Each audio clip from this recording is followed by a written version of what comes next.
La Dynamite un prólogo siempre me ha parecido una tontería que un personaje que ya no existe cuente la historia de otros personajes, pero me parece adecuado contar yo esta historia. Dudo que nadie más pueda contarlo, principalmente porque a mis amigas no las va a creer nadie y no es exacto que yo esté muerta. Se podría decir que estoy en pausa perpetua.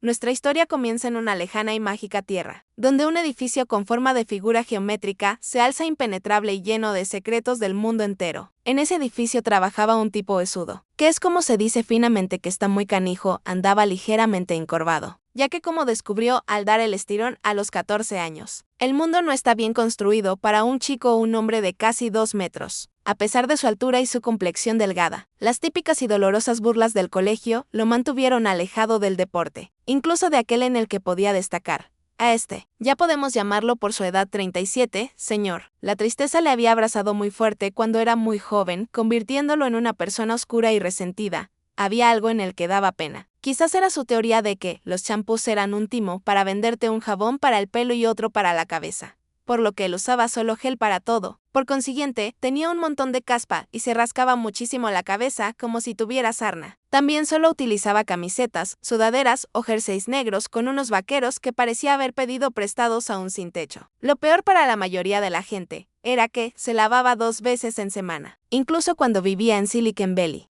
Así que no olía especialmente bien y su pelo negro estaba largo y pringoso la mayoría del tiempo.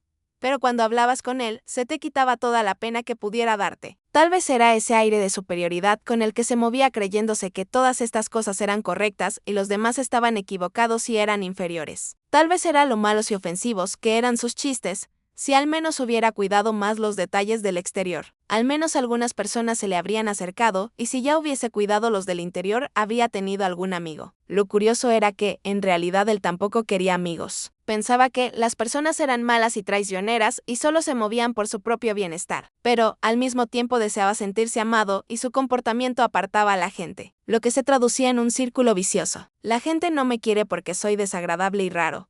Soy raro y desagradable porque la gente no me quiere. Solo había confiado en 2 personas en su vida. Una estaba muerta, la otra sentía que le había traicionado. Fermín Sayago, así se llamaba el tipo. Era una persona a la que Elon Musk, el dueño de Tesla y otras empresas de tecnología, lo había denominado un genio que rozaba lo peligroso porque era directamente mala persona. Definición que corroboraba Mark Zuckerberg. Musk lo había recomendado para Facebook porque muchas de las ideas de Fermín le parecían peligrosas y pensó que quizás en Facebook encajaría. Pero a Zuckerberg le parecía, como había comentado a los inversores, que Fermín estaba loco. Y eso que él había tenido agente especial desde siempre. Zuckerberg nunca se había encontrado con una persona que pareciese el malo de un cómic de Spider-Man. Finalmente, Defensa se interesó por un proyecto que estaba desarrollando en sus ratos libres y fue contratado para desarrollarlo. Se despidió de su amiguita Stripe dándole una buena suma de dinero y se marchó a Washington, donde se buscó otra amiguita Stripe con mejores tetas, porque las de esta eran de verdad. Encantador este señor, ¿verdad? Aquella mañana Candy, bueno, daba igual, tampoco es que ese fuera su verdadero nombre, se estaba haciendo unas rayas antes de ir al club de lujo en el que trabajaba y en el que ganaba en una noche la mitad de lo que Fermín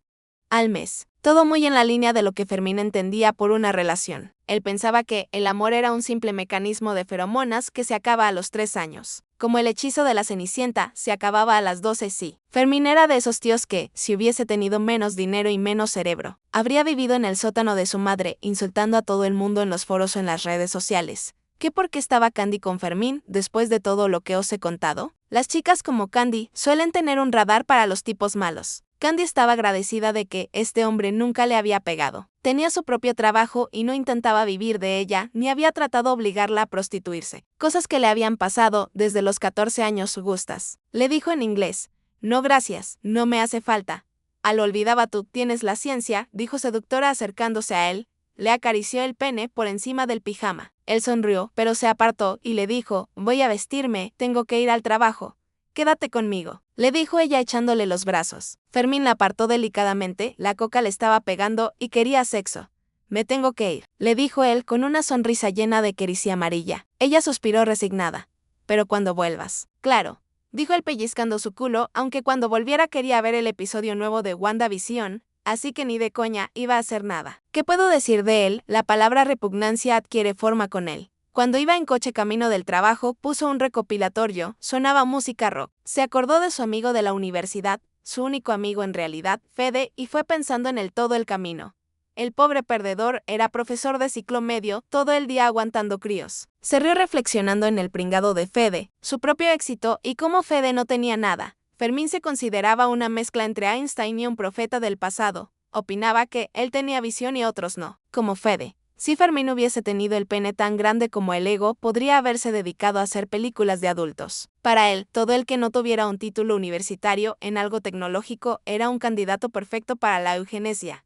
Lo tenía, y tiene porque está en alguna parte. Todo este señor, ¿verdad? Mostró su tarjeta en la entrada y lo dejaron pasar. Caminó por las instalaciones de defensa, sin mirar ni saludar a nadie. La gente tampoco le hablaba, los militares y el cuerpo civil creían que era un gilipollas. Y lo era, la verdad. Entró en su despacho y enseguida notó que la limpiadora había entrado, no dijo nada porque había llegado al acuerdo que limpiara una vez en semana. El resto de los despachos se hacían todos los días. Pero este era ese despacho donde estaban sus cosas y no le daba la gana de que una mujer, que ni siquiera sabía hablar inglés, toqueteara sus cosas. Si era sucio en todos los aspectos de su vida, desde el amoroso a algo tan simple como las habitaciones donde pasaba tiempo. El despacho estaba hecho con paredes de pladur y una puerta transparente de cristal con el emblema del águila. Era profundamente anodino y en el caso de Fermín aún más solo había una foto de él de niño con su hermano. Aparte de lo típico en una oficina, las limpiadoras le odiaban, lo sabía, porque en una ocasión le habían desenchufado los ordenadores con mala intención y tenían muchos otros detalles parecidos con él. Había varias razones para ese odio. Por ejemplo, ellas eran latinas y sabían que él era español, pero aún así se negaba a hablarles en español y las trataba como si fueran no ciudadanos de segunda sino de tercera. Fermín había pillado a dos de ellas, comentando su pobre higiene personal con un coronel de 5 estrellas, más afable y con menos humos que Fermín.